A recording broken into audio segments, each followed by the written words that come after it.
Lietuvoje vis labiau populiarėja Japonijos kultūra, ikebana, gėlių menas, origami popieriaus lankstymo menas ir kaligrafija, hieroglifų rašto menas. Įvairiuose Lietuvos miestuose ir miesteliuose rengiami persirengėlių šou, kitaip dar vadinami cosplay, bei japonų animacijos peržiūros Anime Nights Otaka. O japoniškos virtuvės patiekalai gali nustebinti net įnoringiausią gurmaną. Dalį Japonijos stebuklo suradome Kaune, Sugiharos namuose, japonistikos centre, kuriuose mokoma japonų kalbos, daromos japoniškų filmų peržiūros bei karaokė vakarai.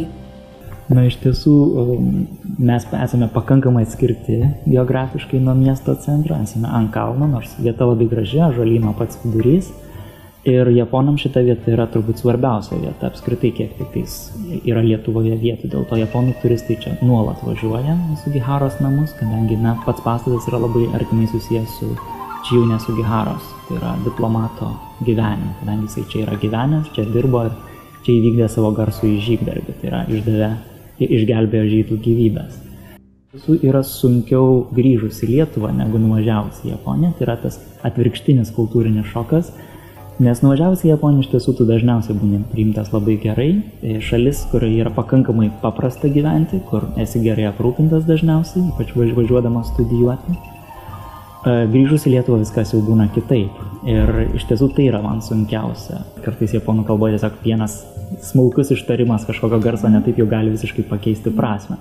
Tai pavyzdžiui, žmogus sako, aš noriu pasiklausyti paukščių, tai pasako, aš noriu perpjauti kelią. Tai iš tiesų kalba yra sudėtinga ir mes kiekvieną dieną turime tokių nutikimų. Iš tiesų čia yra kaip netikra duona, yra parašyta tikrai nevalgomas daiktas ir prašoma nedėti į burną. Čia ir paprasčiausiai kaip pavyzdys to, ką galima padaryti didesnį. Kiekviena Japonijos kavinė prieš save tokios kaip maisto pavyzdžius išdėlioja ir yra netikro maisto pavyzdžiai. Galim priėti išvaizdą, nes japonai tikrai vertina visą išvaizdą ir pagal tai pasirenka. Japoniškai krepšinis nėra labai populiarus. Populiariausias sportas pirma, antra vietas dalinasi gal beisbolas ir futbolas. Bet yra žaidžiančių, dėl to yra ir įvairių suvenyrų. Čia yra apsauginis suvenyras, yra užrašyta, kad padėtų laimėti, japoniški užrašai. Kas jūs paskatino atvykti į Lietuvą?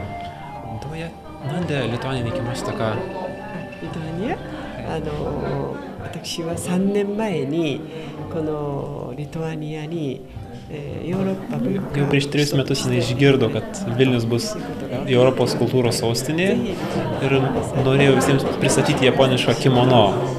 Tai šitoks yra kelionės tikslas. 3年前から計画して